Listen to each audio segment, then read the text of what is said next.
Wake up! Wake up! It is Friday, March the 21st, 2025.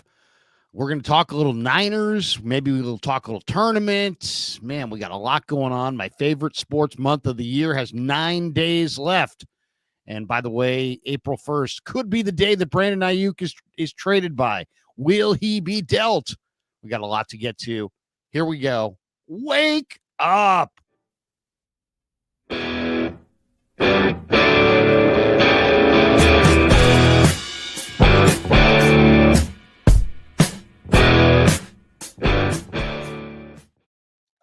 Friday, March 21st. And Larry, you're right. It's one of the great times in the entire sports year. Not only do we have the tournament, we've got the Masters not too far away.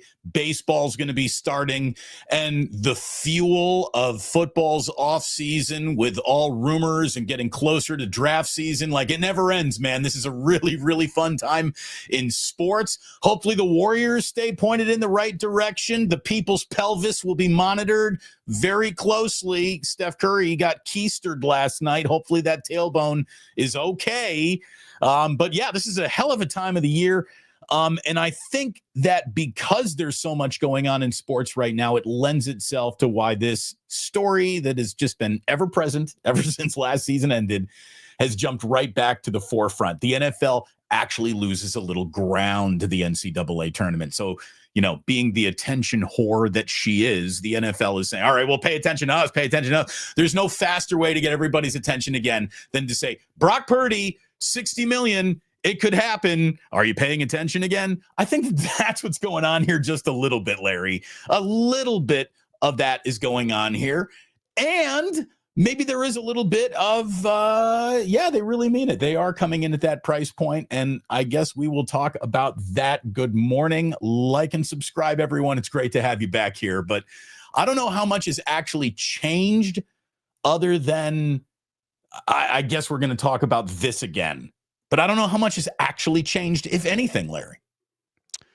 Well, I mean, first of all, we're talking about negotiations that are happening behind closed doors. So, I mean, as far as where exactly everything sits and, how the media is getting whatever little morsels of info they get, how it's dispersed and all that. I don't think it has anything to do with the tournament, of course. The NFL is a force of nature. The tournament is like, especially these days in 2025, nobody knows anybody. Cooper Flag, great. Okay, give me the second most popular storyline in this tournament. I gotta push back on the tournament. I think the NFL is still very much at first, second, third, fourth, and fifth on the list. But what's happening here? The storm clouds are starting to form, and it looks very, very ominous. The Niners have had a quiet offseason. They've seen a lot of players walk away, hardly anybody of note walk in. It's obvious they're doing a financial reset. They've admitted as much. John Lynch sounds like he's got the weight of the world on his shoulders because he's getting kind of snarky about, well, we've got this thing called the draft. Yeah, well, there's also this thing like 15 needs, and there's no way you could fill all 15 of those fucking needs in the draft. So, I mean, got a plan, Larry. That was my favorite headline. John Lynch has a plan. Oh, well, I hope so. That's good. Well, I mean, the plan better be double the greatest draft in 49er history, or what are we talking about? You have 15 needs. And it's like, I've already seen like little indications that they've kind of minimized some of their needs. They could not run the ball inside the 5-yard line at the end of the year. They stopped even trying to run the ball. They're bringing back the same running back, the same fullback, and it looks like the same center. So, I mean, you couldn't run the ball, but Matt Barrows said yesterday, you know what? My thoughts are that they're probably going to go with Brendel and, Drake Nugent and the guys that they have at center, on the roster. So they're going for an in-house center. Then there was another note from Barrows after talking to Lynch that they think Colton McKivitz is, quote, the bee's knees. I saw and that. They love him at right tackle, and they don't feel like they need a right tackle or a left tackle. They feel like they need a swing tackle So all they've gotten out of this is that they lost Jalen Moore. I mean, you couldn't run the ball. You could not run the ball. So your running backs, there was no room to run at all. You couldn't run between the tackles. And it doesn't sound like they're taking it very seriously. Or if they are, they're just saying all the right things because it sounds like they kind of like Brendel. It sounds like they're going to go with Barch. It sounds like they don't feel like they need two offensive tackles, one starting right tackle and a guy who can step in for Trent Williams, I don't know, like mid-season. They feel like, hey, they got their tackles covered and they just need a swing tackle to replace Jalen Moore. So, once again, there's always, this happens with this 49er franchise seemingly a lot. There's a gigantic disconnect between what the fans and the people who watch them think their needs are and what they think their needs are. One year, everybody's like, oh, they're going to get a safety. They're going to get a safety. Everybody wanted a safety except for the Niners, and they didn't get a safety. Then it's like 1 year, oh, they're going to get an offensive lineman. They're going to get an offensive lineman. They didn't get any offensive lineman. Well, and just last year in the first round, Larry, just last year in the first round, I mean, we were talking about a lot of things, and Ricky Pearsall was not one of them. We thought they were going to go defensive line, offensive line, some help somewhere other than wide receiver. But sure enough, it was wide receiver after all. So what the Niners do and what we think they need to do have been different things for sure. Now, here's the thing. Like, if it is Drake Nugent and Drake Nugent comes in and does the job at center, that's fantastic. But what has happened in this offseason where he wasn't a viable replacement at any point in time last season? Has he had that good of an offseason? Are you telling me that that's in the cards? Because this is a guy that I thought, Brendel's play should have had them just exploring something else at the center position if they had something else to explore, but they never did. And like you said, Forrester would go on and on and on about how this guy was, he's an all-pro or Pro Bowler, several years removed from that. I think that the Niners do get a little high on their own supply. Well, I mean, just look at this whole thing, though. I mean, it's not just that. That's one angle, right? The O-line. But, I mean, you supposedly Brock Purdy is your guy, and yet, the word out of your camp is that you're planning to be ruthless in negotiations. Now you have Garofolos basically saying that Brock wants record-setting money and on his end. So it sounds like we're headed for a holdout and an ugly knockdown, drag out. The Niners are trying to show that they're tough in negotiations with the one guy that they probably need to get signed.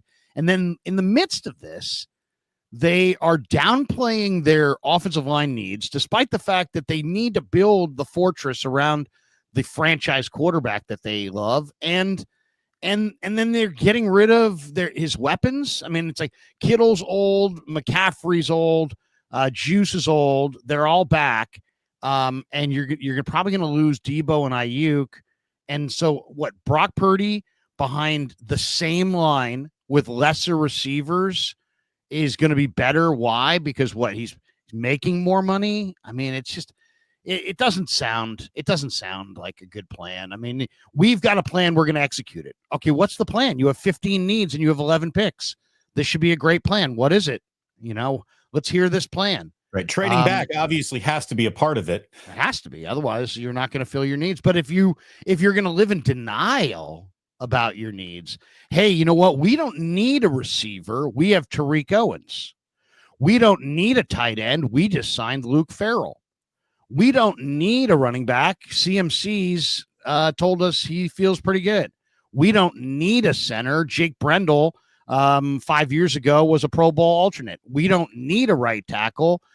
We think Colton McKivitz is damn good. We got bee's knees. We got bee's knees over at right tackle. So I mean, if you have this stupid pie in the sky, and I am calling it stupid because I think it's stupid. I think it's a stupid plan to try to do everything in the draft, and it's like I want a little transparency here. I want a little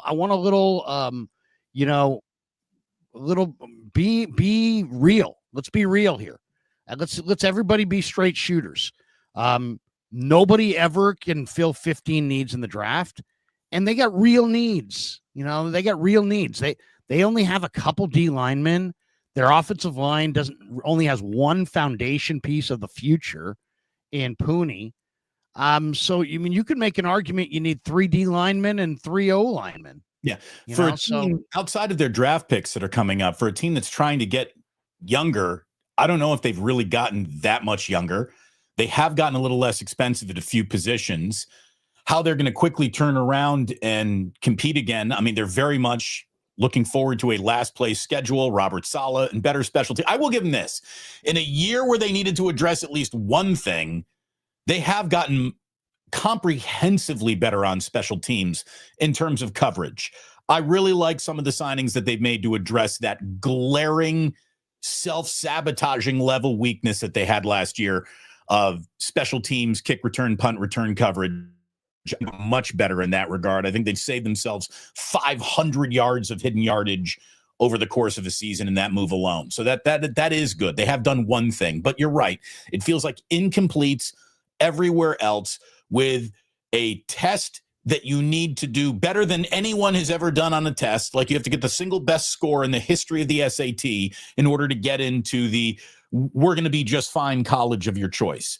It is there. The 49ers are trying to thread a needle that basically there's no precedent that this is how the needle really gets threaded. Certainly not by this front office. And I do think that there does need to be a little bit of a reset in terms of fan expectations, because at the same time, Larry, they're still favored to win the West, right now in Las Vegas. And I know that Las Vegas is not an actual outcome indicator. It's we're trying to get people to come and bet on this number more than anything else. But right now, even with all the disarray that the 49ers seem to live in, they're favored to win the West. So I think that there's a lot of clutching right now, that they haven't done a lot, and it seems like it's just more subtraction than addition, and the additions that will be made will be unknowns until otherwise, because it's coming through the draft. But I don't think it's as perilous as it feels. I'll also say this about Brock. If they're honestly wrestling with the idea of giving him top dollar, then don't do it. That is the option that is out there. There is no Brock must be paid, must be extended, has to happen now. He is under controllable years with franchise tag options still available. And the 49ers can take this the Kirk Cousins back playing for Washington route if they want to. So the urgency to get this deal done today is a bit of a media creation, a bit of actually, you want your starting quarterback to be paid well and happy and in camp and ready to go. There's a lot of that happening too. But it doesn't have to happen. This extension right now for Brock Purdy does not absolutely have to happen. And if it does, you're going to lock him in at a price point that today feels really, really big. A few years down the road, it's just going to be normal. Just a normal day for a, top 15 NFL starting quarterback. They're all about to make north of 50. So I really don't think that it's going to be that punitive of a number attached to him. I don't think it's going to change the arc of this season very much. Hopefully they structure it where it's not going to dramatically change. As long as he's in that, 22, 25-ish% of the salary cap, that's normal. It's not abnormal. So I just think that there's a lot of hand-wringing over here because there's some doubting in the player, but the price point is going to be a standard price point. And here's the deal. Let's say they don't extend Brock. Let's say instead of giving Brock a guaranteed whatever, 50 million something, whatever deal right now, and Brock goes out and fucking balls out, leading the league in passer rating. The Niners are a 12-win team playing, with a full head of steam going to the playoffs. Now Brock, not Jaden Daniels, might be your first $70 million man because you didn't lock him in for 58 when you thought you could. Like, there is a gamble There is a balance beam here, and the 49ers are trying to walk across it perfectly. And the truth is, if they get Brock signed to a number right now that feels really big today, it could be totally normal tomorrow. If they wait to save today, it could cost them twice as much tomorrow. If he does what he's going to need to do for this team to be a really good football team, and that's play great. If Brock plays great this year without a new contract, the price on him goes up for sure. So if he plays poorly, then yeah, everyone's fucked and everyone gets fired, and there's no coming back from Brock sucked at any price. So, well, I mean, I just think what today's report reveals is that this this kind of idiot pie in the sky approach to, people's thinking on this has to end. You know what? I think you should take 30 because Sam Darnold's making 30. Well, it's not the way it works. I mean, it's just not. I think you should take 45 because that would help the Niners. Okay. But, here's the thing. When you go to the gas station, and it says, whatever, $4.85 a gallon, you can't go in there and say, hey, man, I'll give you $3.75 a gallon. I'll give you. The market has been set before you rolled into the gas station. The Niners are no different. They're rolling into the NFL gas station, and the price is 50 to 55 million. That's what Trevor Lawrence got. That's what Jared Goff got. That's what Tua Tagovailoa got. That's what Jordan Love got. That's what Jalen Hurts got. And that's what Brock Purdy's going to get. And so you can make it painful and ruin your season, cause a gigantic holdout, create all kinds of bad vibes, and save a couple nickels along the way. Or you can pay your quarterback the way those teams paid their quarterback, market rate, and get down the road to building the rest of your roster around him, which includes, hopefully, a vastly improved offensive line and the addition of some dynamic weapons and some dynamic defenders. If anything else happens, things have gone terribly, terribly wrong. Larry, what's the alternative? Right? No let's look at it that way. What is the alternative other than Brock is the starting quarterback at whatever price? Forget the price. It's either Brock or what? Mac Jones. His name's Mac Jones. Okay, so that means you're automatically in trouble before the season begins.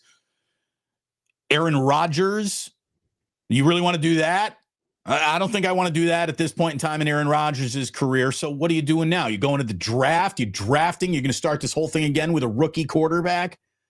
If you think that is the path out of this, I mean, there's not a lot of there right now for the Niners. There isn't. The roster. I mean, we can talk about the Niners, this and that, the Niners. But in reality, you are what you are. And what they are right now is a team with about 15 needs, with a coach who looks like he's on the outs with the owner, with a general manager who has missed 20 times in the first 3 rounds and is getting snarky with the media. You don't have a lot. You don't have a lot. You got a division that's grown up around you, and all of the teams in the division have better rosters in the moment than you do. This is where they're at, so, there's not, they can sit there and, we're this, we're that, say what, make up whatever you want to make yourself feel good. The reality is, what do you got? If you don't sign your young quarterback, you don't have a young star receiver. You don't have a young star running back. You have one star on your offense named Dom Pooney, who's probably not even a star. He's just a really good starter. So you've got older stars and Pooney on offense. You have not much on your D line. You don't have much at linebacker. You got some young secondary players that are pretty good. I mean, the thing is, a memory at this point. What you have are memories. What you don't have is you don't have a quarterback under contract. You don't have an offensive line. You don't have a defensive line. You don't have a linebacking core. You don't have a backup running back to step in for your 2 Achilles tendonitis running back. It's like, what are we talking about? You just said about Debo. Ayuk's either going to be traded or he's either gone in a trade, which I think is almost a lock, or he's going to be out for half the year. You're hitting the financial reset this year. You've said you're going to be ruthless in negotiations. Now you're finding out that your quarterback ain't taking $45 million a year and wants a real contract because he's got a real agent and they want a real deal. So, all right, this should be a surprise. And Larry, so here's what you better prepare for, right? If you're the 49ers and you're really saying, all right, what are our options here? Your options are pay Brock a number that you might not like, or you better be on the phone with Tennessee and the New York Giants right now talking about picks. Right? What's that going to do for you? No, I mean, you're signing Brock or trading Brock. Well, I mean, what's the other option? I mean, it's like, everybody's going to be either signed or traded, right? I mean, you're either going with them or you're not. No, but I'm saying they say they are going with him. No, you either are bringing back this player and trying to continue as sort of currently constructed, or you are full-fledged, huge rebuild. We're looking for a new quarterback. We are really restarting this bad boy. I mean, that's it. Yeah, but there is no. I mean, talk about the bad timing. I mean, there is no draft quarterback that they can be like, you know what? We're not going to pay Brock. Let's go with Shedeur Sanders. Right. So really? I mean, that's the thing. Really going to do that? They should have gotten this deal done a week ago. It sounds like it's costing them more money this week than it might have last week, doesn't it? Doesn't it? I mean, it just feels like the 49ers have twiddled their thumbs on something that they've come out and supported so publicly. And if they're now privately wavering on their real evaluation of Brock Purdy, like if they're still wrestling with the idea of whether or not this guy is a franchise quarterback, they are, they're bad at evaluation. They're bad at figuring out what they need for themselves. Like how can fans and content creators and you and me care more about this and getting it right than they do? They either have a player that they shouldn't hesitate to want to give top dollar to, or they have a player that they should be looking to walk away from. It's one or the other. Because there is no good price point anymore in football. Do you see a deal for anyone, anywhere? No one. No, the Denver Broncos didn't even get a deal on Drake Greenlaw. The Niners aren't getting a deal on Brock Purdy. I mean, there are no deals for young players who have produced at the level of which Brock has produced at the position he plays. There is no Groupon for that. You have two choices. Pay the guy, get another guy. I mean, also, if you want to be around 20% of the cap, then, right around 55 to 58 million is where you're going to sit. Exactly. I mean, and the cap is it's probably going to be north of 120 million guaranteed. The cap's going to go up no matter what. The cap's going to go up no matter what. By a lot. Every year, it seems like going up like $25 to $40 million. Like, I just think that everything that people are worried about right now are rollover sums of, math equations that will all work out and come out in the wash. I really think it's a lot of hand wringing and much ado about nothing, and everybody just loves playing general manager. Brock Purdy, do you like the guy? Do you think he plays well? Do you like his demeanor? Do you like his leadership? Do his teammates react well to him? Does his coach like him? If the answer is yes to all those questions, then what the fuck? Sign him. It's done. What are you doing? What are you doing? How much better is the world of the San Francisco 49ers if they bring in Brock at 54 instead of 57.5? Once again, though, they're pinching pennies and talking about, good deals to address this problem. Wasn't the whole? I mean, that's clearly what's going on here. They're clearly pinching pennies, we're going to find out. We're going to find out. But bottom line is a good deal is a deal done in April, March, April, May. A bad deal is any deal done in July, August, or September. And they're trending towards a bad deal. They're trending towards what looks like it's going to be a knockdown, drag out. summer where he's not in training camp. And by the way, Brock Purdy's let's go short and offensive painful. coach. How about this? 2 years, 2 years, $55 million a year, $110 million, all guaranteed. I don't know. I'm not playing that game. But Taylor Mauser, the Iowa State assistant director of scouting, and now I guess he's the offensive coordinator or something like that. He basically said when he was asked about Brock Purdy, he's like, he's the best leader we've ever had. He's the kind of guy when you walk into like, he's got a look in his eye that makes everybody feel more confident, feel better. He's the hungriest guy, the most competitive guy I've ever been around, and he's got an it factor to him. Like when push comes to shove, we can get that guy to the ball. We can't get that guy to the ball enough. If we put the ball in his hands, something good is going to happen. And you look at not the stuff on the highlight tape. There was a reverse against Utah where it should have lost 8 yards, and he ended up getting 5 yards on it just because the guys are just built different, and he just wouldn't allow, a negative play to happen with the ball in his hands, and the versatility that he has is incredible. And then when he was asked about his contract, he says, I think it matters even less in the NFL than it does in college. In college, you can hold on every single play. Okay, wait a second. He goes on to basically say that he thinks that if Brock isn't getting paid right now, he's like, Brock's a team first guy. I'm sure he hates all of it and all the talk that's behind it because he just wants to play football. And I'm sure he's letting his agent do his thing. But he basically goes on to say that if there is a holdup in the negotiations, he doesn't think it's on Brock's end. It's probably on the 49ers end, which I would probably say that as well. But I mean, what are you going to do? He's your guy. He's he's the leader in your room. You've stated that he's your guy. It's now time to pay him. The market rate is well established. Get it done. Get it done. But it doesn't sound like the one thing about this year, Damon, it doesn't sound like there's much on the line this year. So maybe we're misreading this situation.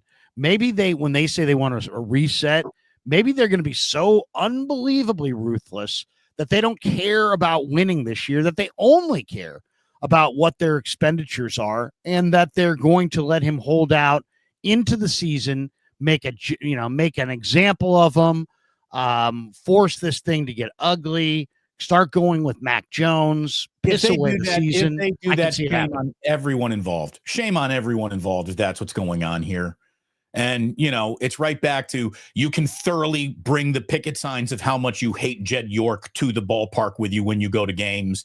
And Shanahan needs to be fired and everybody needs to go. And it's just now you got a team that's your local team and they're built to be hated. So I hope that that's not it. I really hope that that's not it. But again, there's people who look at something and don't even know what they're looking at. And we have yet another example of that. We have Surf Bone says, Bruce, you see Brock throw a ball over 10 yards since his elbow boo-boo? All right, you dickhead. How about this? Here's somebody who's got a near perfect passing grade on downfield passes of 20 yards or more. He is among football's best downfield passers in the game. So again, I got to talk football with you? You don't even know what you're talking about. You're the dink and dunk crowd. You've been fed bad information by people who don't know how to gather it. And you just regurgitate it because it makes you feel good because they were angry when they said it. And you're angry when you heard it. So you're going to repeat it. You're all wrong. Brock Purdy is the third best quarterback in 49ers franchise fucking history, with all due respect to John Brody. He's not Joe Montana. He's not Steve Young. He's Brock Purdy. Number 3 in line right now. The only incomplete is he doesn't have a Lombardi trophy. He walked off the field with the lead in the game where they give those things away. But unfortunately, the defense did not do its job and keep Patrick Mahomes out of the end zone. You got no option but Brock Purdy. Kyle Shanahan and John Lynch don't have jobs today with the 49ers but for Brock Purdy. This guy saved the entire franchise's fucking bacon. You kidding me? Yeah, 50 million, 55. If it's got to go to 60, it would have been great if it stopped at 57, but This is the price you pay. Like you can't have all these cars and then complain about how big of a garage you need to build. It comes with it.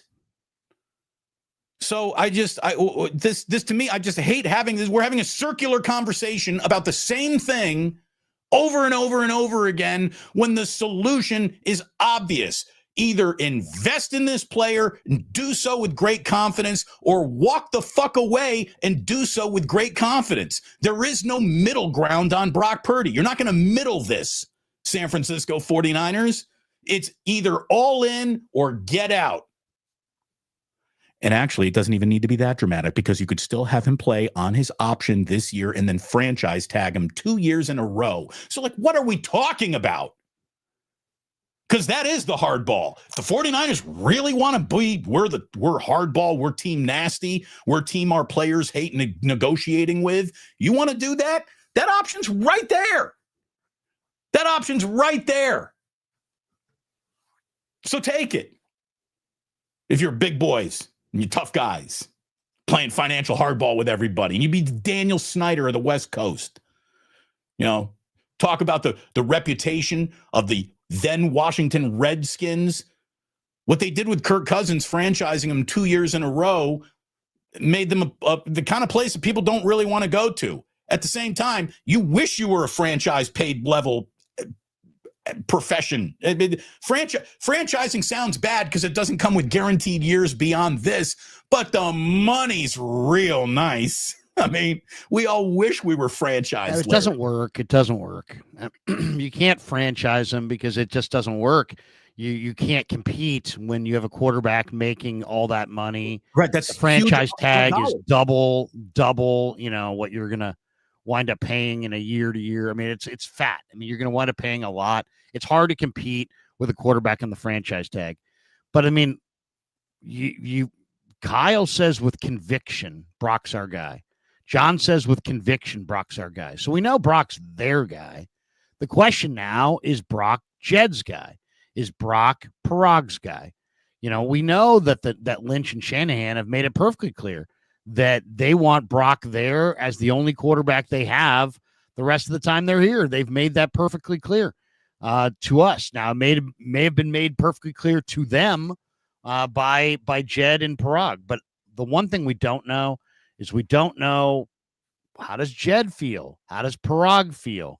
It sounds like Lynch and Shanahan really like Brock Purdy, but that Lynch and Shanahan are no longer deemed to be good negotiators, and Jed has stripped them of that, and it's all Parag. And Parag is supposed to be taking a new ruthless approach here. And now, and I've heard so many people, on Niners Nightly, when I take phone calls from Niner fans, who are like, well, if Brock will just take 40 mil, and then, that it's like, well, why? It's like, there's no, you don't just get to, because you have some doubts doesn't mean that you can just say, you know what? The Lawrence Goff, Tua, Love, Hurts contracts, they never happened. That market that exists doesn't exist. So, I mean, if that's the Niners' approach, that they're going to deny the market that exists and try to find some loophole to pay their guy less than market value, then that's not just ruthless, that's idiotic, and they're going to sink their season based on it. And it sounds like it's kind of an important season for Lynch and Shanahan. So, do you really want to sink an important season for Lynch and Shanahan? That's the other thing about this year that's a little frustrating, is that you get the sense that while the 49ers let a lot of good players walk out and didn't get a lot of good players coming back, that they're going to try to drop this little nugget on us. Like, hey, man, nothing's changed. Nothing's changed. And what does that even mean? Nothing's changed. You have tons of good players that you used to have that you don't have. You haven't replaced any of them. They've all walked away. You signed some special teamers and some cheap backups for $100 million less than the guy, or $300 million less than what walked out the door. And then what, you're going to come back in some soundbite when somebody asks you, what is your guys' plan? and you're going to get kind of snarky and be like, hey, man, there's this thing called the draft. It's like, we know there's a draft, but nobody's ever in the history of the draft landed 15, players that were good in one draft, and that's what you need. Right. You don't need guys who eventually develop to become starters. You need 9 Dominic Puni day one ready to play players, and that's never happened. Well, you can kind of see they're already starting to delude themselves. It's like, hey, we don't need 2 offensive tackles. We have Trent and we have McKivitz. Yeah, but Larry, maybe what's going on here, McKivitz is not great. We talked about this, either earlier this week or last week. What is the single most represented college among the pool of players? Undrafted. I mean, maybe they really think that they're going to fill out their roster with undrafted free agents, and that's, the new money ball that they're going to be able to play. And maybe that's right. fine. And that's fine. But right. Maybe they're right. But if they don't win with undrafted players, are Lynch and Shanahan out? Well, here's a question from Jared Thomas saying, Damon, the haters say Brock Purdy has 0 leverage because Jimmy G took this team to the Super Bowl. Some believe that Mac Jones could do something similar. Well, I guarantee you that there is an almost near circle-like perfect Venn diagram of people who think that, but also say that Kyle Shanahan sucks. So which is it? Do you really think that no matter what quarterback Kyle Shanahan touches, you have a player that can take a team to the Super Bowl? If he does, I guess it's time to stop saying that he sucks at this, right?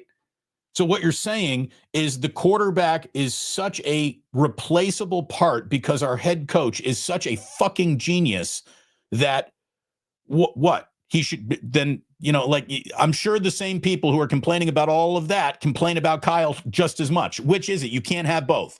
Either Kyle is the best coach in all of football, or Brock Purdy is a player that you need to stick around with. I think the truth is somewhere in the middle, right? I think you need that player and that coach together. The two of them have had an awful lot of success together. Brock Purdy's not the only quarterback Kyle Shanahan's ever had success with, but it's the most consistent success that he's had here in San Francisco. All the Kyle talk is, everybody needs to park the Kyle talk. I mean, come on. Is Kyle a good coach? Yes. He's not. He doesn't walk on water. And if you don't believe me, go look at the first 2 years of the Shanahan-Lynch regime. They didn't win dick. And Kyle Shanahan was the coach. Well, they had tons of motivation. I mean, they full roster flush. They didn't win. They didn't win, and he was the coach. So this idea that he's some genius, it's not about that. It's about players. Kyle and John, were they bad? Were they a bad regime in the first 2 years, or did they have bad players? They had bad players. Okay, so then they built up their players. Then all of a sudden they're a good regime, and he's a good coach, and he's a good GM. But now here we are. It's, you lost a bunch of talent. You had 3 lean years of drafting, and now you don't have talent anymore. Now you're no longer a great GM. Now you're no longer a genius coach. So it's not about the coaching. It's about the players. It's pro sports. It's not about Kyle Shanahan is some magic worker or walks on water. That's all just garbage. It's about talent. They didn't have it in 2017, 2018. They didn't win. They got more by 2019. They did win. They've had loaded rosters. They've taken their shots at the Super Bowl. They've never been able to get it done. Now some of those players have been moved on, and now it's time for them to rebuild. Now, I'm a draft guy, so I actually think there is. I know there is a combination of picks and undrafted players that they could sign that will be available to them that could enable them to compete for a Super Bowl this year. But the odds of them landing it are probably about 5%. So, this is a team that, did they draft Brock Purdy? Yes. Did they draft Dom Puni? Yes. Have they hit on some picks? Yeah, but they've also missed. They're also 10 times on the third round.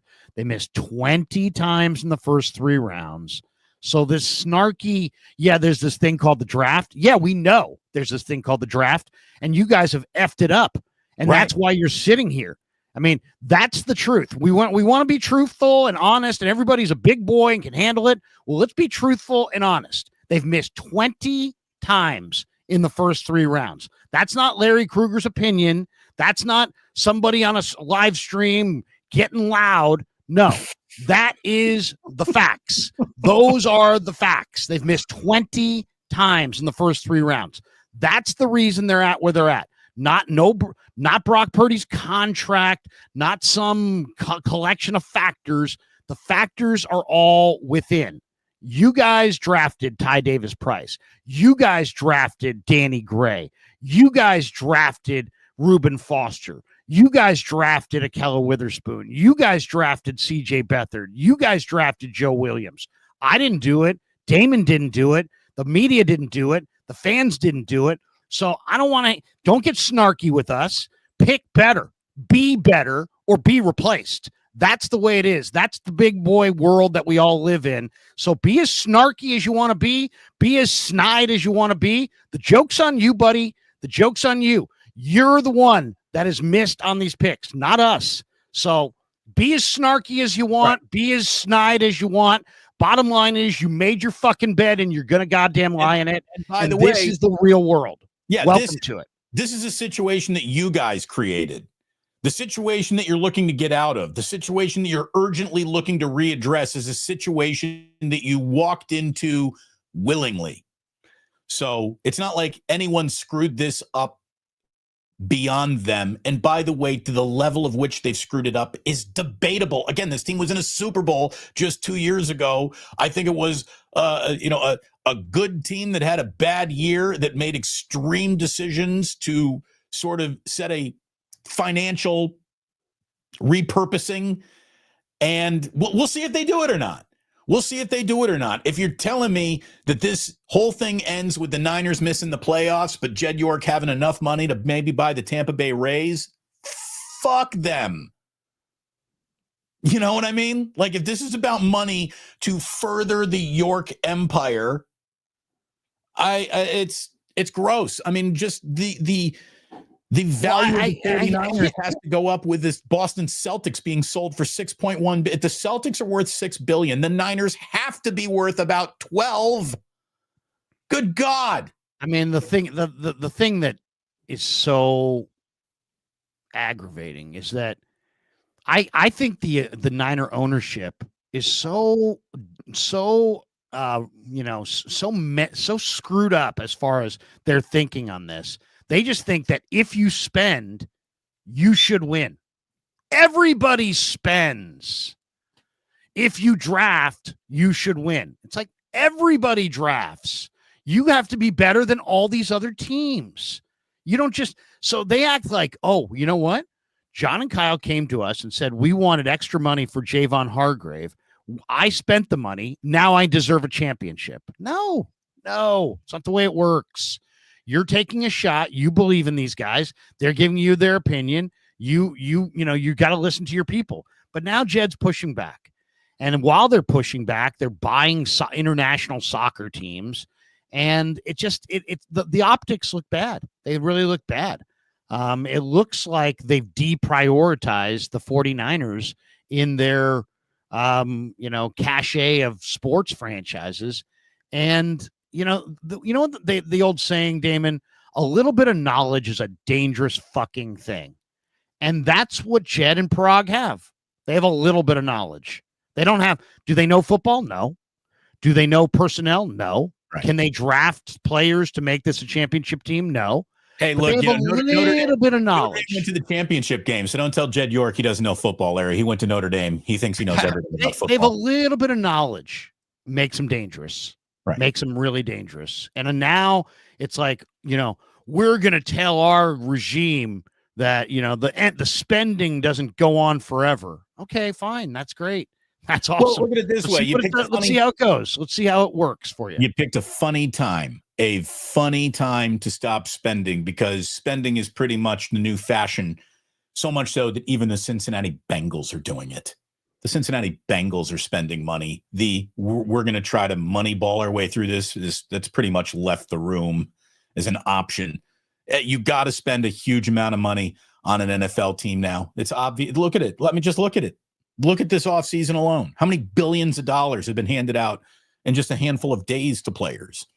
The players that you didn't want, guys like Malik Collins and Hargrave and Floyd, got signed for more money than they were making for you within an hour of you cutting them. So it's not like, oh my God, you're leading the way and everybody's following your lead. No, they're not. They're taking your players and they're paying them, and you're signing free agents that are special teamers who make no money. And now you've got all this heavy lifting to do in the draft. And if they're a Super Bowl caliber team this year, then that means they probably got 10 players out of this draft. If they get 10 players out of this draft, then John Lynch is a genius and probably could sign a long-term contract extension. Or, hey, they gave Brock the extension. Brock sees the matrix, turns into even Nick Wright is saying he's a top 5 quarterback in football now, where he, if that happens, that's how things get saved too, right? A quarterback so good that he raises the level of every boat in the harbor. There's a market. There's a market. Yeah. I mean, there's a market. I mean, it's not, you can't go into the marketplace and, it's like, hey, I go into a dealership. The car that I want costs $40,000. I can't go in there and be like, hey man, I'll give you 15. Right. Well, then you're out of, then the answer is no. I mean, so there's a brand new house that just went on for sale in my neighborhood. I can't believe what they're asking for this house now, but that's the market of the neighborhood. What do they want? Thank God. Thank God. I think it's 1.9. So, I mean, and other people would say, well, that's the market. And other people would say, well, clearly you could find a structure that would house your family for less than $2 million. Well, yeah, we could, but it wouldn't be in the same neighborhood, and we wouldn't be able to have the same kind of life and have a certain amount of space that we need. Amount of bathrooms or the garage or the yard or the things that would come with it. And, you're actually in Daly City now. You're not really in San Francisco anymore. And, the market dictates what's about to happen. And because of owners who have behaved like drunken sailors on shore leave, Jerry Jones and what he paid to Dak. And remember, Jerry got painted into the corner to give Dak that money because he didn't give Dak an extension early. And then you got the Haslams and the worst contract in the history of the league in Deshaun Watson sort of screwing things up. And now the Haslams have come back and reset the market of defensive ends being elite, making $40 million. I mean, other NFL owners should hate bad NFL owners who give out bad NFL contracts to less than players. Not that Myles Garrett's a less than player, but these guys, look at it this way. The owners give away money because they can, and they can afford it, and we don't need to worry about it. I mean, that's the thing. I'm so tired of covering sports through the prism of financial responsibility and money. I didn't get into this for fucking spreadsheets. I got into this to tackle, what I want to talk about today? I want to talk about the new rule changes, but we can't because we have to spend another hour on what we think Brock is going to make. And at the end of the day, here's what he's going to make. Whatever they pay him. And your life will not change a bit. I mean, how about this? They move on from quarterback X. They're now at quarterback Y. They really like quarterback Y, who has quite similar results to Brock Purdy. And quarterback Y is now at the end of his rookie contract. Well, that motherfucker is going to be making 60 to 65 million. If you have a good starting quarterback, 60 million is about to be the price of not Dak Prescott, but any car in the garage. Maybe they don't want to swim in these waters. Maybe Mac Jones has been brought here to not just be backup to Brock Purdy. Maybe you should have played Tanner Mordecai last season. Maybe Mac Jones has been brought here to be the new starting quarterback. We don't know. I mean, they're going to be ruthless in negotiations, and Brockside is wanting record-setting money, and I can see why Brockside wants record-setting money, because why should he take? I mean, give me any reason at all that Brock Purdy, who's been to a Super Bowl, should get paid less money than Dak Prescott, who's never been to a Super Bowl. Is it because, and there's all kinds of arguments. It's like, well, if Dak had took less money, maybe he would have been to a Super Bowl. And maybe the quarterback needs to take a little less money. I mean, I had Dave Softy Mahler on yesterday, and I asked him, I said, give me your perspective on the Purdy thing. And he's like, we're going to find out what he's about. Is he okay with 35 to 45 million? And, he's really wants to win and he wants to have good players around him? Or does he need to make, the cutting edge most money, 60 to 65 million, and the roster be damned? And I don't know. I mean, Brady took a little bit less. Mahomes got 45 AAV, but it was part of a huge guarantee. Josh Allen had the same kind of thing, 55 AAV, but a huge guarantee, a huge amount of money guaranteed. I mean, what are the Niners? They can structure it any way they want. They want the high average annual and a lower cash outlay at the beginning. Do they want a big bonus structure up front with $120 million guaranteed and an AAV that's, closer to between 45 and 50 million? I mean, there's lots of different ways to structure this contract, and we'll see if they can get it done. But more than anything, if they want to compete this year, and I get the feeling that they're about to tell us that nothing's changed and that they fully expect to compete this year, then you got to have your quarterback signed by the time you install your offense in the first minicamp after the draft. So, and you better the deadline? The deadline is that May minicamp. If he's not there by the May minicamp, now I think you're hurting your football team and your chances of winning games. This draft has to be about addressing trench warfare. That's where the entire league is gone. This is trench warfare. If you don't have the right soldiers to fight in the trenches, you ain't winning the war. It's not going to happen anymore. But the team that just won also just signed a great running back. So, I mean, is Saquon Barkley trench warfare? I mean, 100%. Saquon Barkley is a great running back. So, I mean, you need greatness. What the Niners need is greatness. It doesn't matter. I mean, I guarantee you this. Week 1, no matter who the Niners play, they will go out there with 5 offensive linemen. There will be 4 defensive linemen. They will have them. So they're going to have them. It's just a matter of how good do you want them to be. The bottom line is the 49ers need to find greatness. Ricky Pearsall filled a hole. Is he great? No. Right. Stop filling holes and start finding greatness. Well, that's the thing. George Kittle didn't fill a hole. They didn't fill a hole with George Kittle. Probably not found in Barch. Greatness is not really found in McKivitz being billed as bee's knees.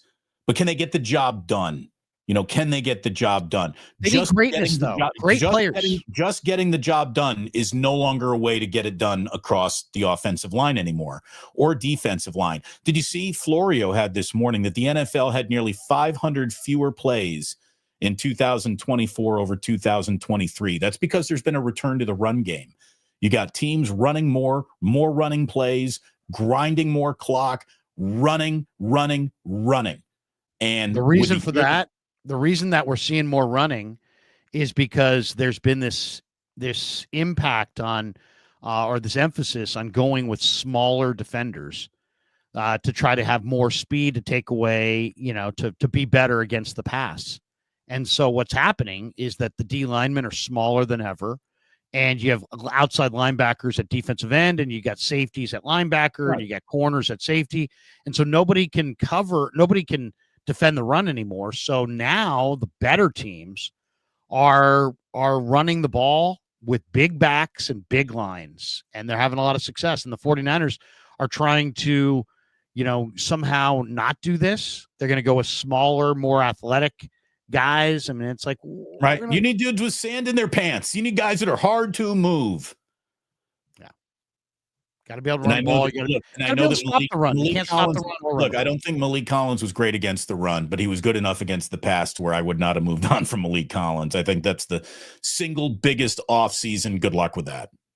I wasn't a Malik Collins guy. I mean, I watched their film a bunch this year at the end, and to me, the problem was the defensive tackles.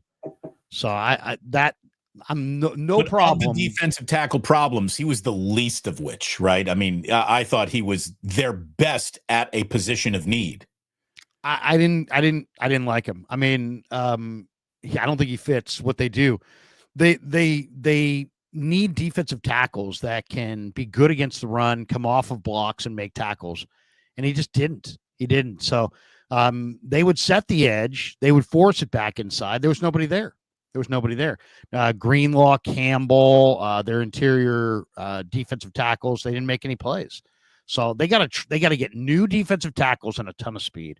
If they add two new defensive tackles and a bunch of speed, I think that's their ticket to success on that side of the ball. And we're going to find out, Robert Saleh, I think, is going to have a big hand in rebuilding this defense, because I think did he know what he was walking into? He may have, he may not have, but either way, I think they're going to give him the keys to the kingdom. As far as, Robert, you want Will Johnson from Michigan? You got him. Robert, you want this linebacker? You got him. Robert, you want that D tackle? You got him. I think he is going to have the biggest impact on who they draft and how they rebuild their D. Well, again, I think just on a supply and demand, look, if Membu is there at 11, you better take him. I don't think he's going to be there. I don't think he's going to be there either. And at that point, you want to walk away from offensive line needs because there's a defensive player that you really like. Yeah, let Saleh's voice carry in that room. It's funny, man. Membu is a guy I've seen go as high as 4 or 5 in some mocks. I've seen him as low, I think, as 17 in another. I don't know what to trust anymore. I don't know who to believe on him. I would like to see him in a 49ers uniform. But Florio, Coach Yak just put out this Florio thing. He says Mike Florio mentioned Mac Jones was coming into Santa Clara with the mindset of taking Brock Purdy's job from him. Michael Holley, who covers the Patriots, had this to say about Mac Jones. He is an impressive football mind when he's talking, but when he plays, it's not pretty. He just does things that are head-scratching, and he will drive Kyle Shanahan crazy. He will make him crazy. He's not going to beat out Brock Purdy. So there you go. Michael Holley, I'll say this. I understand where Michael Holley's coming from, and I'm not going to push back too hard on that. All I would say, though, is the Patriots at the end of the Belichick Brady, run is not necessarily a fair proving ground for Mac Jones. He had awful receivers. He had defensive coaches as his offensive coordinator. He's got the ghost of Tom Brady and, the rotting corpse of that dynasty all kind of like sitting right there. I think it made Mac Jones look worse than he is. Mac Jones, to me, is he's not a great player because he's not a great mover, and I think you got to be able to move. But I do think he's accurate, and I do think he can process what he sees. And I think Shanahan thinks that he could run this offense probably better than Jimmy G ran this offense, and I would probably agree. Now, can he run it better than Brock? I don't think so, but I think he could run it better than Jimmy. I think Mac Jones actually is going to play pretty well with the 49ers. I really do. To me, of all of their moves of the offseason, that one is the best because that guy's actually got a chance to play and to play well. The rest of these guys, Richie Grant, maybe, Pinnock, maybe. The other guys are like special teamers, backups, that kind of thing. We got 12 supers here. Maybe we should hit our supers. Let's do it. Joseph Ernberg, $60 million quarterback plus Brendel makes 0 cents. Reset this crap. What's that? Is that a TV? What is that? Reset this crap TV. I don't know. Yeah, I don't know. Joe Sullivan. Without Brock, Kyle and John would have been fired already. Pay him and move on. Great show, fellas. Thank you, Joe. Yeah, I mean, let's not forget who Brock is. Brock is the reason that you guys have a job. Right. And that's the thing. Like, I just don't think that they can afford to be super clever everywhere, right? We're going to be really super clever in the draft. We're going to be really super clever with how we're putting this offensive line together. We're going to be really super clever, and we're going to be super clever with our quarter. You got to pay them. Just pay them and get it done with. Yeah, I mean, you know, Tim Kawakami had a quote yesterday that was really good. Let me read this to you. This is pretty good. He was talking about Trey Greenlaw, and he was talking about the Niners and their approach to trying to get this thing done with Greenlaw. And he's and you know, he was critical for sure of what how they've gone about their business. And this is the quote from Tim. He said the two he said they all right, hold on a second. Let me just make sure I can get this right. Okay. Because they are so intent on getting the best deal possible that they end up not getting the player. Talking about Greenlaw. You know, they so badly want to have a good deal that makes them look like shrewd negotiators that they good dealed a guy that they loved right out of the building, and then in the 11th hour tried some reversal to get him to come back, and it was futile. He was already gone. And it's like, dude, you blew it. You guys blew it. Absolutely. By the way, so if it was players reaching out to Greenlaw saying, Dre, come back, man, we're going to miss you so much. Isn't there a way to reconsider? Blah, blah, blah. That's fine. That's your boys, right? If it was somebody from the front office who really did that, that is the most comical Mickey Mouse bullshit of all time. Come back. You know, I mean, it's just like, what are you offering? What are you offering to come back? What do you mean? The heart and soul of your D and heart and soul of your D, and you let him walk out the door. I mean, it's just ridiculous. James Foster says, "Go Damon." Joseph Ernberg, Cap, Garcia, and Alex are better than Brock. No, and no. Come on. What? Come what? on. Maybe Garcia, Cap, Alex. Obviously, you didn't watch them. Ramon Gonzalez, the market rate is $30 million a year for Darnold, and I don't think Brock is much better. Dallas paid Dak, and it proved disastrous. No, Ramon, you're wrong. The market is not set by what Sam Darnold was paid. The market was set by all these other guys who were making between 50 and 60 million.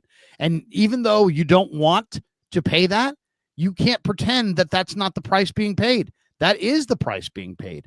Darnold signed a contract. Darnold was given up for dead. Darnold had one good year on a really talented Vikings team and wound up getting 30 mil. Just because one team is willing to pay Sam Darnold 30 mil doesn't mean that the Niners get to pay Brock Purdy 30 mil. What about all these guys making 50 to 60? Larry, look at the details of the Sam Darnold contract. That is a 1-year contract. Yeah. It's a 1-year contract. If Sam does not work out, that is walk away, no harm done from Sam Darnold instantly. That is a different universe of a contract than what the Niners are trying to negotiate with Brock Purdy. So Fuji Simeon says, how are your brackets? Who do you have winning it all? My bracket, I was started off real hot. I was like 7-1 or 8-1 out of the chute. I didn't have McNeese, and they won. That was the one upset that I had High Point going the entire way. I liked him to beat Purdue and just cut down the nets. So I'm done. Who do you have winning it all? I have an SEC heavy thing here, I think. Oh, then you're not doing too well, right? SEC's had a rough opening in this tournament so far. Well, maybe I don't. Let's see. These are my final four. I have Alabama coming out of the East, number one scoring team in college hoop. I've got Houston coming out of the Midwest, and I love Houston. I think they're really, really good. I have Auburn coming out of the South. So I have a 1 seed in the South. I have the 1 seed in the Midwest. I have the 2 seed in the East. And then in the West, I took a flyer on the Terps. I took Maryland. Maryland's, I think Maryland's got a pretty easy run here, I think. They're not bad, Larry. That's not a bad pick to have made. Yeah, the Terps are, I think they're my sleeper team. So I was leaning towards St. John's. I wanted to go with the Patino story. I also had UC San Diego over Michigan. and they blew it last night. UC San Diego blew it. But I have Auburn against Alabama. I have an Iron Bowl basketball final. That was a hell of a game. That was just a hell of a game a couple weeks ago, or last week. I have Auburn beating Alabama to win it all. You had Alabama winning on Auburn's court on senior day for Auburn, just wrapping up the SEC year. I think Florida might win it all. Cooper Flag coming on back. It changes everything for Duke, obviously. Should be a good tournament, man. Should be a good I'm just so pissed off Indiana's not in the tournament. Well, how did Indiana not make it, but Carolina did? No, I don't want to do it anymore. Let's not do it. I was having a nice morning. Edward says, pig in a pickle. Love from Turnbridge, Wells, UK, mate. Oh, thank you, Edward. There you go. Appreciate you. Fuji Simeon in the house. You hear Larry Bear? If the Giants win at least 81 games, he will jump into McCovey Cove. Thoughts on Levi renovations?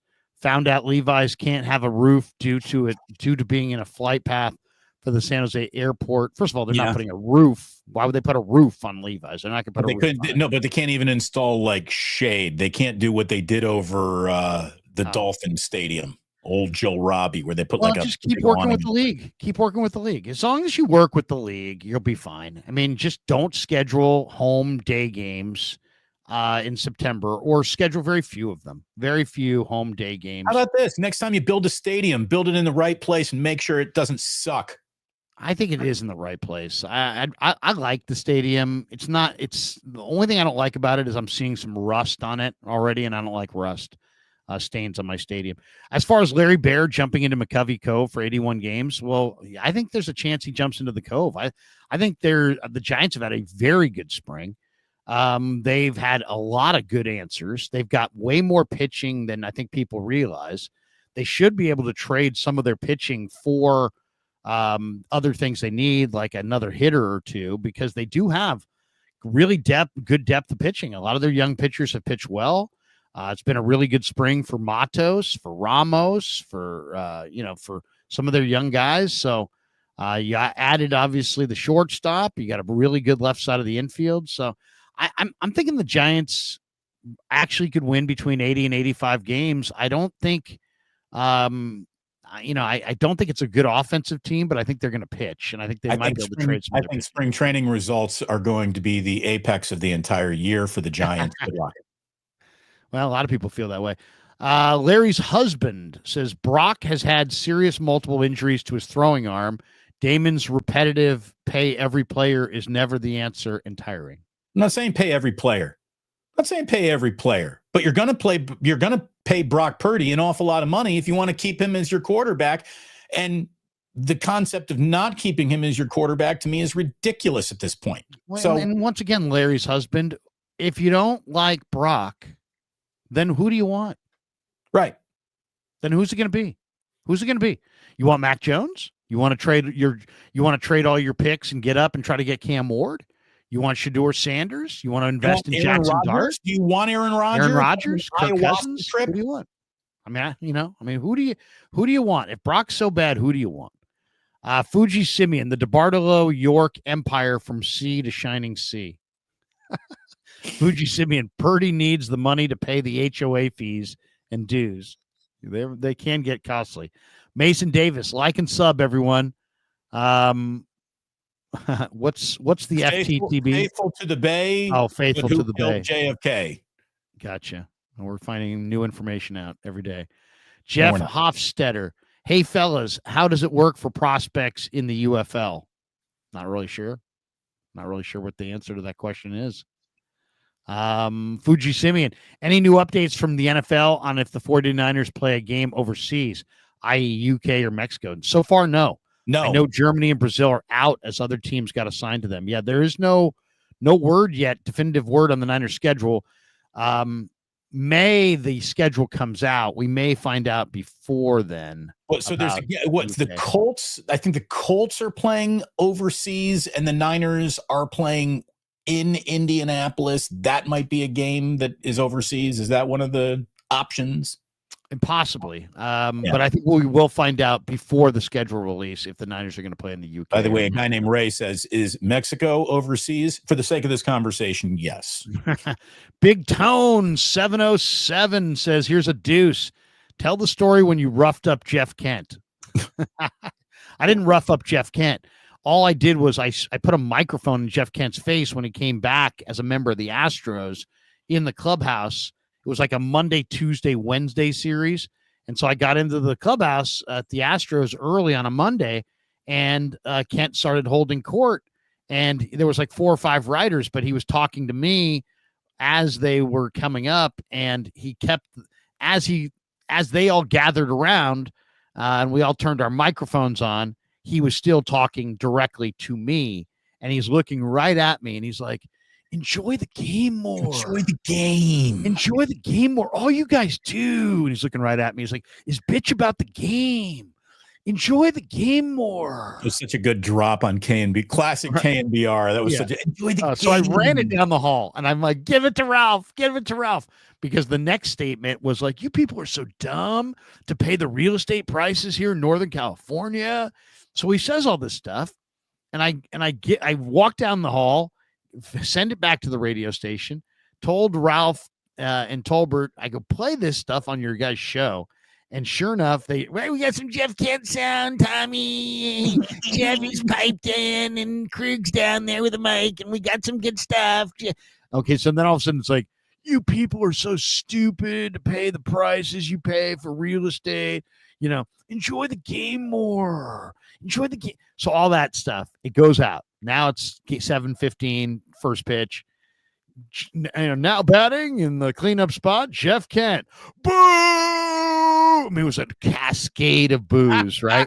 Next day, I'm in the clubhouse. He comes up to me. He's like, what the hell, man? What was that? I go, what? And he goes, all that's those sound bites. Did you hear last night? They just booed the hell out of me. I'm like, you said it.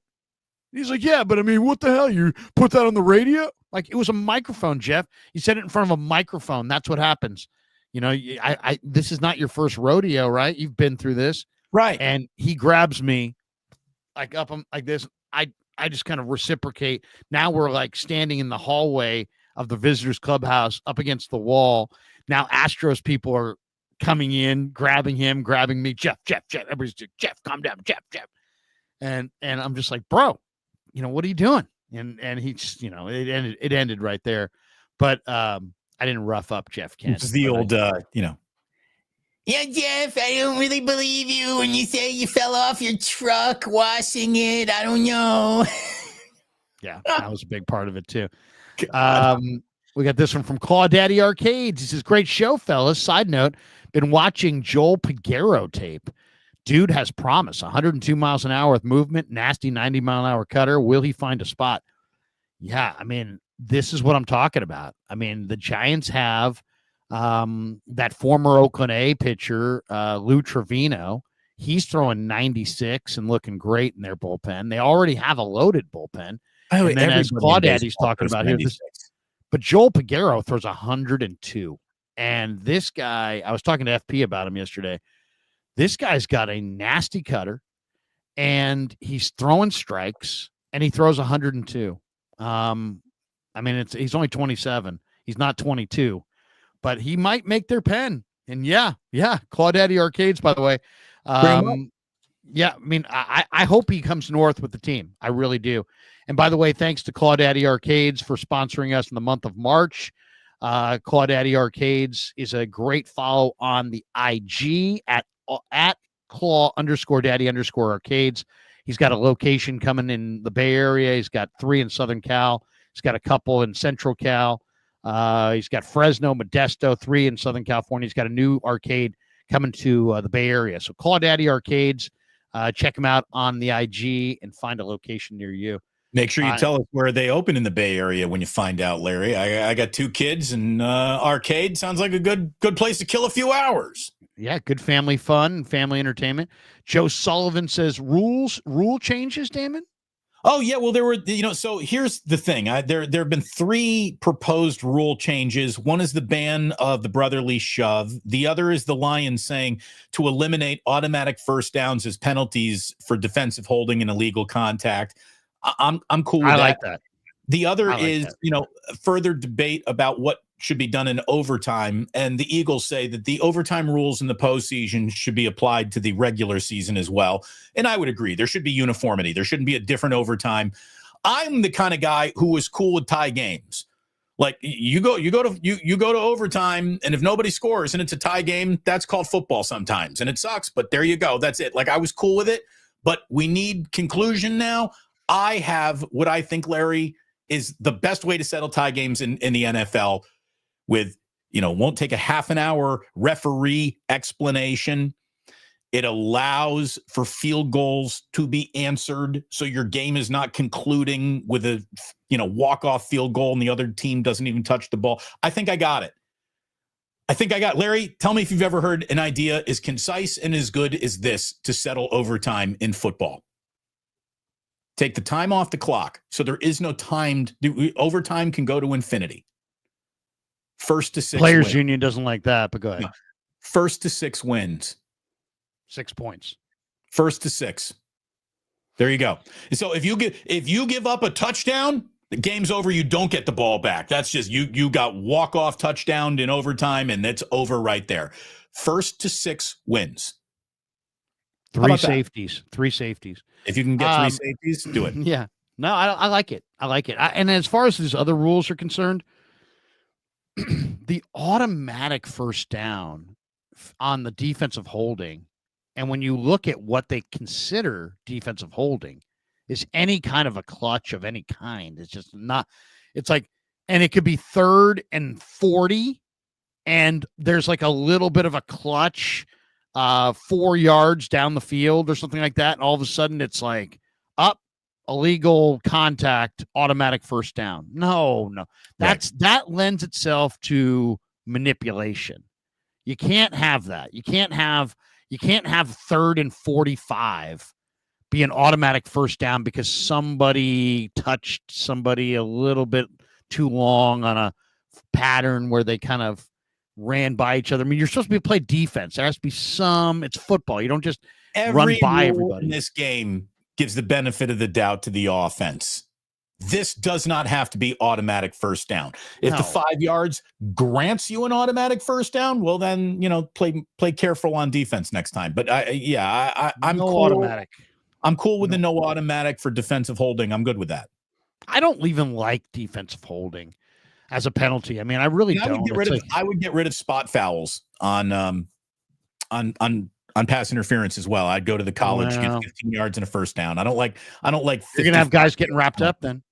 Here's the thing. So if that's gonna happen, if it happens in the end zone, you get the ball at the 1. It can't happen in the end zone. The end zone has to be sacred turf. But yeah, I mean, if you're just gonna hug dudes down the field, any DB, Damon, that slips down is just gonna grab the player and pull him down, and then you're gonna not have those big passing plays. And you know what I mean? So I don't know. I gotta that one's gotta be investigated. I think it has to be something within something as far as 5 minutes left in the game or something. It's gotta be something, because I agree. I like the college rule way better. You can't have a penalty that moves the ball 75 yards. Right. Come on. It's a penalty, not a punt. Yeah, I mean, it's just not right. Jeff Wallazer Jr. says there was a time when Shanahan were to tell the 49ers to get Brock contract done, it would have been done. Seems like those days are over. Oh, no question. Kyle Shanahan doesn't have the same clout that he used to have. All right, that is going to do it for us today. I'm streaming at 11:45 with Chase Senior, or 10:45 with Chase Senior. Damon, you're streaming at 11 today with who? Yeah, we've got both the guys from the Light Years pod. Andy Lee and Sam Esfandiari of Light Years are going to be coming on by with me, and we're going to be talking an awful lot about the Warriors, the 6-game road trip they got coming off, the pelvis that we will now monitor, the bruised tailbone of Steph Curry. So we're going to be talking a little Warriors coming up at 11.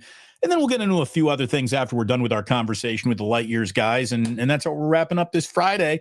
Like and subscribe, my good friends. Thank you so very much. My channel, Larry, I've had one short by Steph Curry that the algorithm has absolutely blessed. I have more views, I think, over the last 24 hours in a 24-hour window than I've ever had on my channel, thanks to this short that is doing so well. Very and cool. I've added almost 300 subscribers in the last 48 hours. So wow. yeah, I'm having a nice moment on YouTube, and thanks to everyone for helping that moment keep going. Like and subscribe. Thank you for watching this show. And Larry, as always, thank you, my good friend, for all the help that you've given us over here. Absolutely. And I'm already looking forward to next football season. I really am, man. I can't wait for us to start doing games again, because just talking about Brock and his fucking contract is starting to wear it's on me. nauseating. All right, that's going to do it for us. Check out Damon at 11. Check me out at 10:45. Check me out at 6 tonight with Niners Nightly on KMBR. John Dickinson will be my guest. For Damon, I'm Larry. Have a great Friday, everybody. Get out there. Get out there and tear an ACL.